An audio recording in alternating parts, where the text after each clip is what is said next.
You're listening to Al Pastor, the show that helps you love God, love your neighbor, and eat more tacos. I'm your host, Pastor Brian. Welcome to the show. Well, hello. I want to come to you with another podcast. I want to finish out at least verse number 5 of Exodus chapter 19. I've been so inundated in Exodus 19. It's a little bit overwhelming. And so I'm just wondering how you guys are doing with it. For me, it's a beautiful, beautiful chapter, but it is absolutely loaded. My full intention was to go through and exposit the entirety of Exodus 19, but the way that I want to do it is just, I don't think it's possible in a day. It is that dense, that good. But I want to make sure that I finish at least verse 5, and then perhaps I'll do another one on verse 6. So let's read Exodus 19, verse 5. It says, "Now therefore, if you will indeed obey my voice and keep my covenant," that's what we covered on the last podcast. Here's the next part. "Then you shall be a special treasure to me above all people, for the earth is mine." Now, the covenant that God made with Israel on Mount Sinai, it came with a promise, and it came with a blessing for those who would fully obey him. That's what we talked about on the last episode. And so God is telling them, if you do this, you are going to be my special treasure. You will be a treasured possession. And God had already told the Israelites who he was. He was the God of their salvation who saved them for himself, for his glory. Now he is telling them who they are. Isn't that powerful? First, God says, this is who I am. And then he needs to deposit on the inside of them their identity. Who are they? And this is the way that covenant always works. It is a mutual relationship. And God says, I'll be your God and you're going to be my people. And so here in Exodus 19, God starts by telling the people what kind of God he was. And then he tells them what kind of people they were supposed to be, a precious people with a special purpose. And so because they're a precious people, or as God puts it himself, a special treasure, God's treasure is one of the highest titles that anyone could possibly be given. Now, the Hebrew word that is used here is the word, and I don't know how to say this correctly, is segula. I'm saying it like it's in Spanish. It indicates royal property.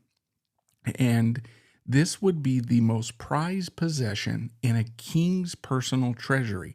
Now, it's interesting because this is the same word that is used, and this is actually found in 1 Chronicles 29 for the gift that King David gave for the building of the temple. He had already given some of his royal revenue for the project. However, there was some more that was needed. And so what David said, and again, this is found in 1 Chronicles 29, verse 3. Let me read it to you. He says, "Moreover, because I have set my affection on the house of God, I have given to the house of God over and above all that I have prepared for the holy house, my own special treasure of gold and silver." And so the word that David uses to describe his own personal private reserve of gold and silver and the word that God uses to describe his people are one and the same. And so Israel was God's royal property, his most prized possession. And so we have to ask the question, what made them so precious? Are they exceptionally gifted? Are they unusually talented? Did they have power and prestige? Obviously, the answer to that is no. At this time, the Israelites had none of these things. And what might seem like an odd choice is really speaks to the character of God in choosing the least of these. Because Israel was certainly part of that group. They were saved. Israel was saved for no other reason than they were the objects of God's choosing. And this explains, like in Deuteronomy 7, Moses again speaks of this idea of being a royal treasure. And listen to what he says in Deuteronomy chapter 7, verse 6. He says, "For you are a holy people to the Lord your God. The Lord your God has chosen you to be a people for himself, a special treasure above all the peoples on the face of the earth." So why did God make this choice? Well, Moses goes on. Notice now Deuteronomy 7, verse 7. He said, "The Lord did not set his love on you, nor choose you because you were more in number than any of the other people, for you were the least of all peoples." Verse 8, "But because the Lord loves you, and because he would keep the oath of which he swore to your fathers, the Lord has brought you out with a mighty hand and has redeemed you from the house of bondage, from the hand of Pharaoh, king of Egypt." And it is in this sense that that you and I are included in this. Now, we don't replace Israel, so don't misunderstand me. We are part of the expansion of Israel. So we'll get to that in just a moment.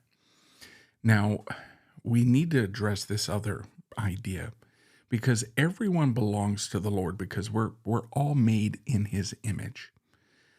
God has, we call, some theologians call this common grace. God has given his blessings on humanity in general.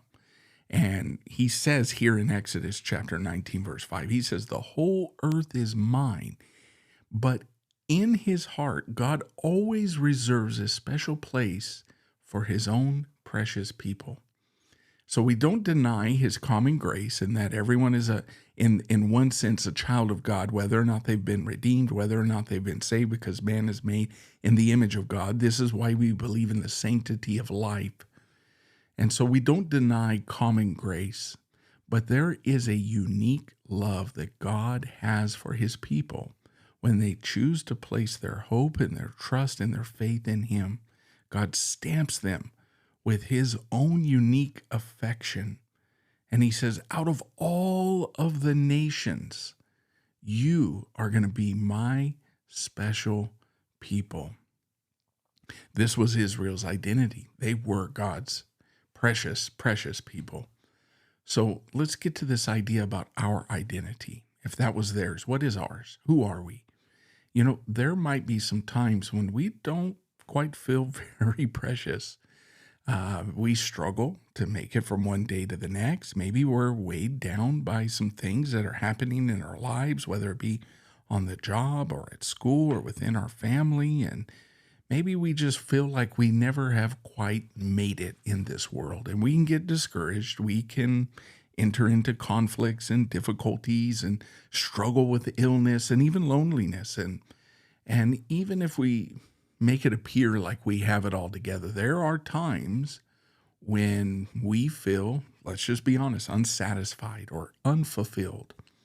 Whatever our struggles may be, I want you to know today that you are part of God's special treasure. In the past, how many ever podcasts it was, I called all our kids donkeys. We're all donkeys, by the way. But in the same time, once God redeems us, we are precious to him. You and I, we have been drawn close to God through faith in Jesus Christ. And what's amazing to me is how this connects to the New Testament, because the Apostle Peter took the words that we're reading today and he applied them directly to born-again, saved believers in the New Testament church. Listen to what he says in 1 Peter 2:9. He says, "You are a chosen generation, a royal priesthood, a holy nation, his own special people, that you may proclaim the praises of him who called you out of darkness into his marvelous light." Listen to what Jesus said in Revelation chapter 1, verse 5. It says, "From Jesus Christ, the faithful witness, the firstborn from the dead, and the ruler over the kings of the earth, to him who loved us and washed us from our sins in his own blood and has made us kings and priests to God and the Father. To him be the glory and dominion forever and ever." In Revelation 20, verse 6, it says, "Blessed and holy is he who has part in the first resurrection. Over such the second death has no power, but they shall be priests of God and of Christ, and shall reign with him 1,000 years. Every Christian is precious to God, loved and unique, with an everlasting love of the Father. Do we deserve this? The answer to that is no. But God values us as equivalent with the precious blood of his very own Son. By grace of his everlasting covenant, he loves us more deeply than we could even dare to hope or dream or think or imagine. We truly are his treasured possession. I hope that encourages you today. I hope that you're able to see God's high calling for your life. We'll see you on the next episode.